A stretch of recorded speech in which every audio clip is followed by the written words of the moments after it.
Toys R Us once ruled the toy world with $13 billion in annual sales. Today, it's a cautionary tale of corporate collapse. The company that defined childhood for generations filed for bankruptcy under the weight of $5 billion in debt. This is how a retail empire fell apart. For decades, Toys R Us was more than a store. It was a rite of passage, a place where birthdays were imagined, holidays came to life, and aisles overflowed with possibility. But behind the shelves and smiling giraffe restaurant, a slow-motion disaster was unfolding. This is the rise and fall of Toys R Us and the financial forces that dismantled a childhood icon. By the early 2000s, Toys R Us was already feeling pressure. The rise of online retail, especially Amazon, changed how people shopped. Parents no longer needed to drive to a big box store to buy toys. They could click, compare, and ship, all from their phones. Meanwhile, Walmart and Target began expanding their toy sections, offering competitive prices and one-stop convenience. Toys R Us, once the undisputed leader, was now fighting on multiple fronts. Consumer habits were shifting. Big toy hauls were replaced by digital subscriptions, gaming consoles, and experiences. The company's core audience, children, were spending more time on screens and less time with physical toys. Toys R Us tried to keep up, but its stores felt dated. The magic was fading, and behind the scenes, a much bigger problem was brewing. In 2005, Toys R Us was acquired in a leveraged buyout by Bain Capital, KKR, and Vornado Realty Trust. The deal was worth $6.6 billion, but it came with a catch. The private equity firms borrowed heavily to finance the acquisition, and that debt was placed squarely on Toys R Us balance sheet. Overnight, the company was saddled with billions in liabilities. Instead of investing in e-commerce, store upgrades, or customer experience, Toys R Us was forced to funnel hundreds of millions into interest payments. Management missed key opportunities. They failed to build a competitive online platform. They didn't modernize stores. They didn't adapt to changing consumer behavior. And while competitors streamlined operations and embraced digital transformation, Toys R Us remained stuck in the past, burdened by debt and paralyzed by indecision. If stories like this make you rethink how retail works, share this video. Comment below with your own Toys R Us memories, and subscribe to Business Failures for more deep dives into the companies that shaped and shattered our economy. In September 2017, Toys R Us filed for Chapter 11 bankruptcy. The announcement sent shockwaves through the retail world. At the time, the company operated over 1,600 stores and employed more than 60,000 people. The bankruptcy wasn't just a financial event, it was a cultural moment. Parents mourned the loss of a place that had defined their childhood. Employees faced layoffs and uncertainty. Suppliers scrambled to recover unpaid invoices. The company cited declining sales, mounting debt, and fierce competition. But the truth was more complex. Toys R Us had become a victim of financial engineering. Its private equity owners had extracted value through fees and dividends, while the company itself struggled to survive. The debt load, over $5 billion, was simply too much to bear. After the bankruptcy filing, Toys R Us attempted to restructure. There were plans to close underperforming stores, renegotiate leases, and revamp operations. But by March 2018, the company announced it would liquidate its US operations entirely. All stores would close, tens of thousands of jobs would vanish. The liquidation was brutal. Shelves were emptied, signs were taken down. Geoffrey the giraffe, the beloved mascot, was retired. International divisions in Canada and Asia continued to operate, but the heart of the brand, its US presence, was gone. In 2019, True Kids Brands acquired the Toys R Us name and attempted a comeback with smaller stores and pop-up experiences. But the magic was hard to recapture. The brand had been tarnished, the infrastructure was gone, and the retail landscape had moved on. Toys R Us didn't fail because kids stopped playing with toys. It failed because of financial decisions that prioritized short-term gains over long-term sustainability.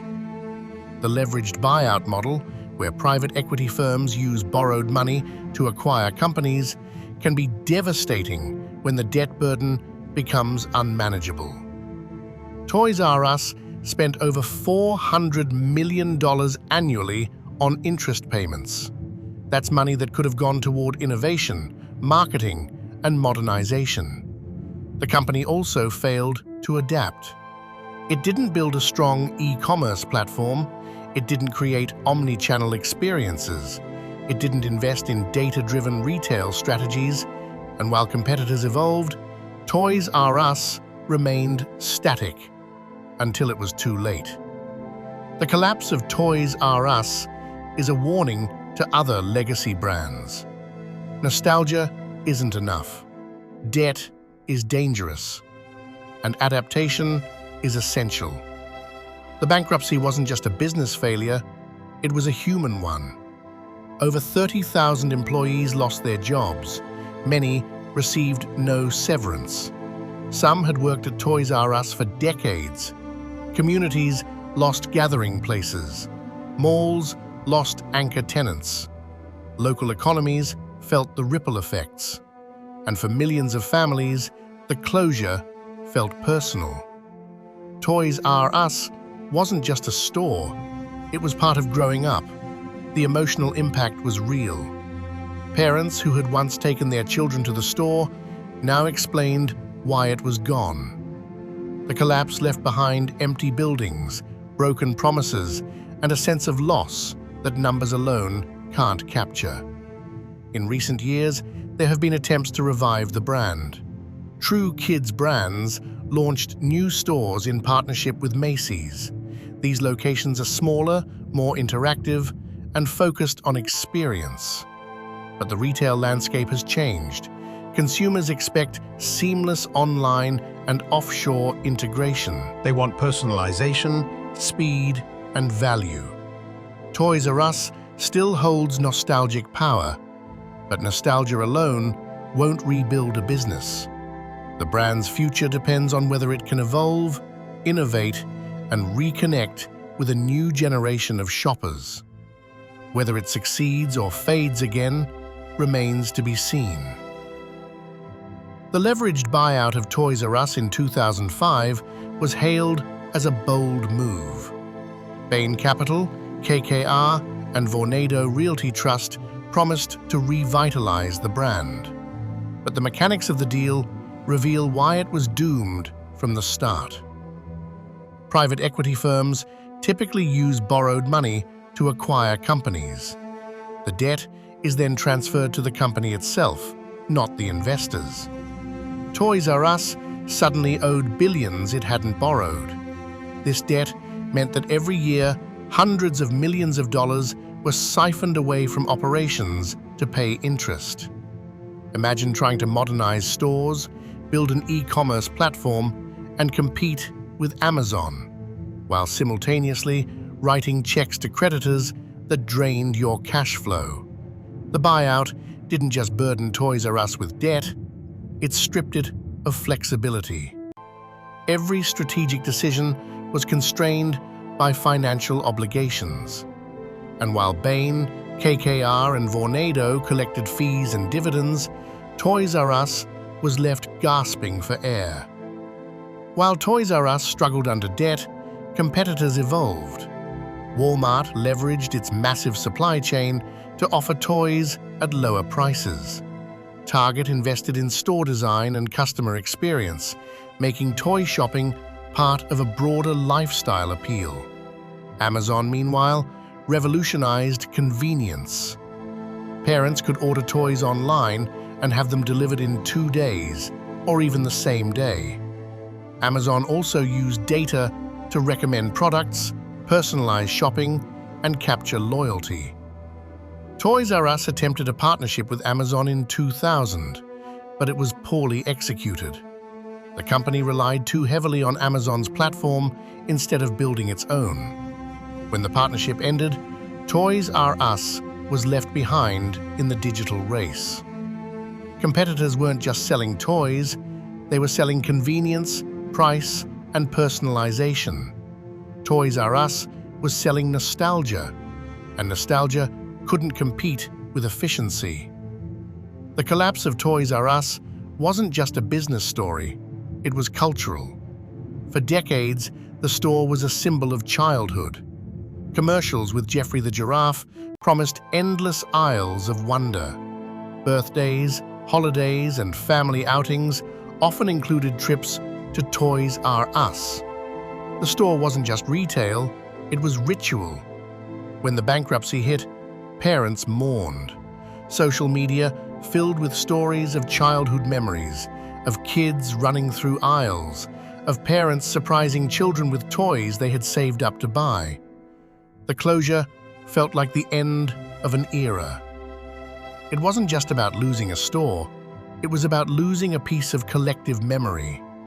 The emotional resonance of Toys R Us shows how brands can become cultural institutions, and when they collapse, the loss is felt far beyond balance sheets. Toys R Us teaches lessons that extend beyond retail. First, debt can kill even the strongest brands. A leveraged buyout may enrich investors, but it can cripple the company itself. Second, adaptation is essential. Competitors embraced digital transformation. Toys R Us clung to outdated models. Third, nostalgia is powerful, but it isn't strategy. A beloved mascot and fond memories can't replace innovation. Finally, accountability matters. Private equity firms extracted value while employees and communities bore the cost. The collapse raises questions about who benefits from financial engineering and who pays the price. These lessons apply to any industry. Whether it's retail, media, or manufacturing, companies that fail to adapt, innovate, and manage debt are vulnerable. Toys R Us went from a $13 billion empire to bankruptcy in less than 2 decades. Its story is a reminder that no brand is too big to fail. The collapse wasn't inevitable. With better debt management, stronger investment in e-commerce, and a willingness to evolve, Toys R Us might have survived. Instead, it became a case study in how financial engineering can destroy cultural institutions. The empty stores, the lost jobs, the broken memories, all of it traces back to decisions made in boardrooms. This is business failures, where collapse becomes clarity. And the clarity here? Toys R Us didn't just fail, it was dismantled.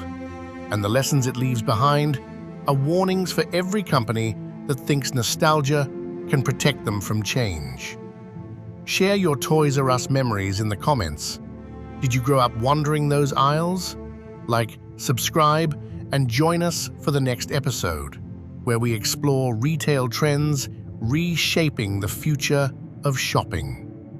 This is Business Failures, where collapse becomes